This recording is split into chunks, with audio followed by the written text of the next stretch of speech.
My name is Cheryl Opon. Layla Harmon. Yusra Karar. It's Jamila Ganima. What does Black beauty mean to you? A Black beauty is...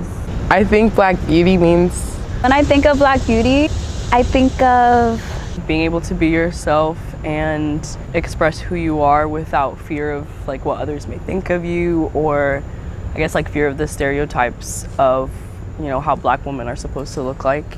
A cultivation of expression, of joy, of creativity, of resistance to things that try to bring Blackness down and kind of eradicate it in a way that it was seen as a bad thing, but it's been reversed from that, and it's now this beautiful creation of joy and happiness that you can see in all Black individuals.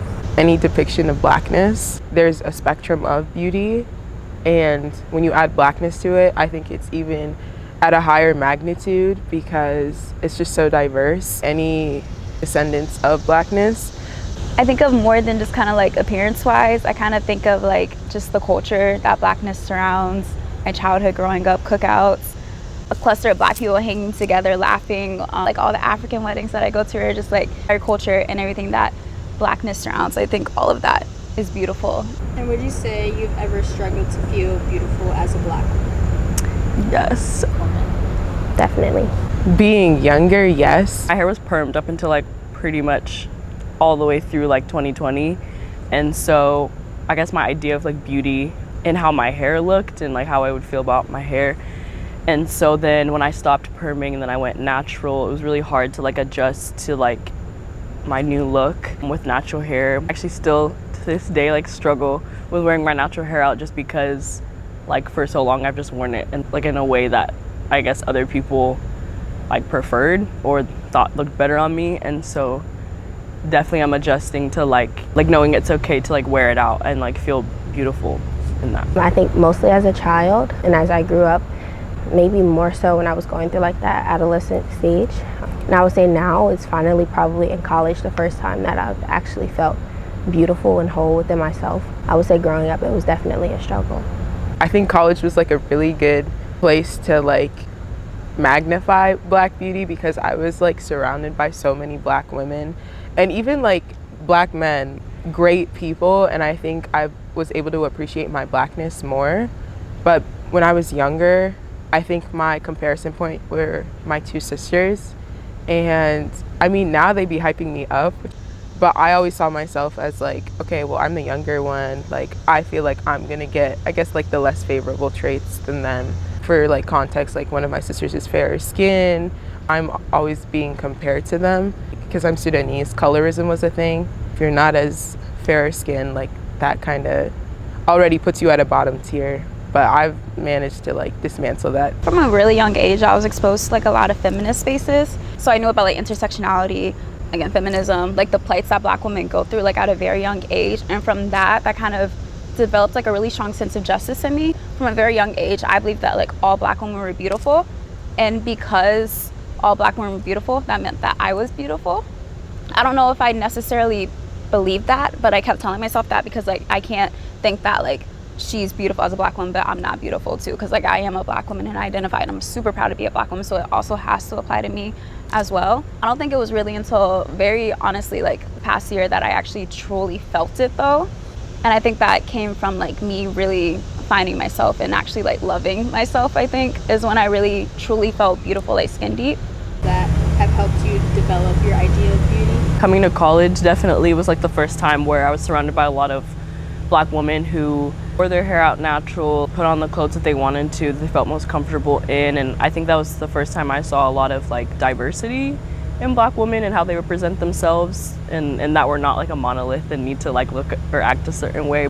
I would say I've been able to surround myself with people who also have had the same struggles but are working through it to find themselves in different ways. You're finally able to kind of reinvent yourself in a good way once you get to college, and you're able to see, especially now in 2024, we have more examples within the media and things like that of people who actually look like us and who talk like us, who walk like us, and it makes it a lot easier to love yourself within yourself.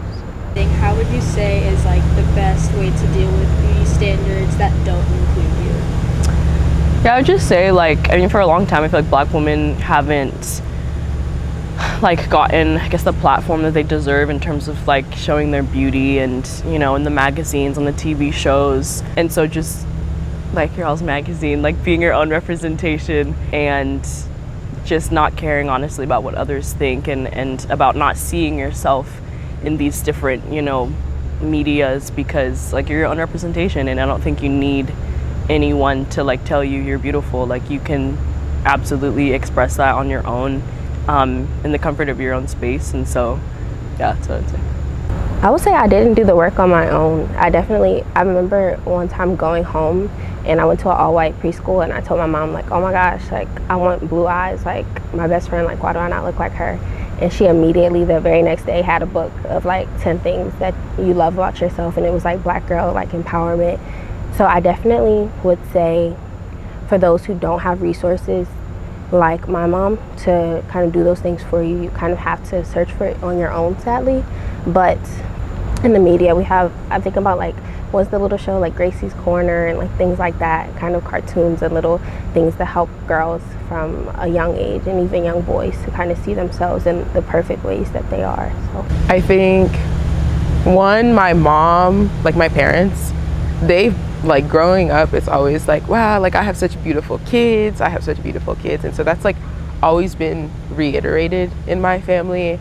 I think my sisters too, they're also a contributing factor. And then my like friend group here, like shout out to them, because there's so many Black women and Black men who are such great depictions of beautiful Black people.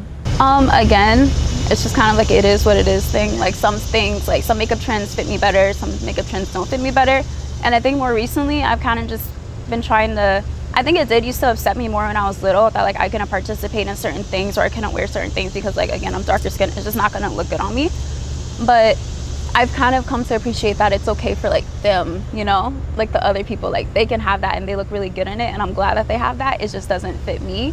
But yeah, that's the mentality I try and approach it with. How would you say you can kind of shift the definition of beauty to fit yourself as a Black woman? I think I just now create those spaces for myself. I don't wait for others to kind of include me in it. I don't really look at the fashion trends that I once aligned myself to and what made me feel ugly in a way. I now find beauty within what it is that I like, more so expression, and kind of looking at those older trends of fashion, especially in the 90s and the early 2000s, and seeing where I fit at within myself. What is like beautiful about me is, I think, like not only appearance but personality.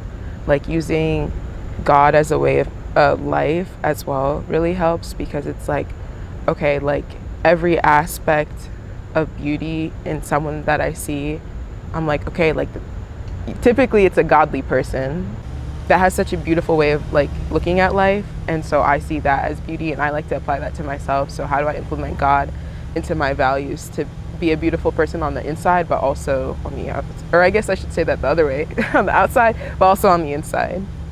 With a lot of like appearance wise, or like even growing up, I don't think I ever found a lot of the Black features that I have ugly, because like they were just Black features, and I kind of just thought of it like that's just how it is. Like I have a bigger nose, my mama has a bigger nose, but I still think that she's like the most beautifulest person in the world, so like why would I think that my nose is ugly too? Also, having a younger sister has definitely like made me realize really quickly, especially because like she's so pretty, she's so beautiful, and I just wanted her to feel that way too, because again, I know how society perceives darker skinned Black women, especially like coming from a very rural conservative area where I grew up.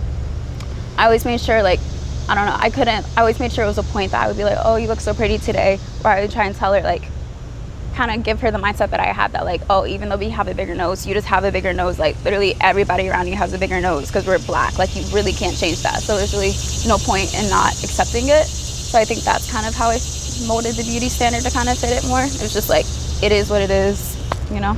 Is there any advice that you would give? I would tell my younger self to stop comparing, because everyone has a different walk of life. I think like to younger Black women in general, like you are beautiful regardless of what people say.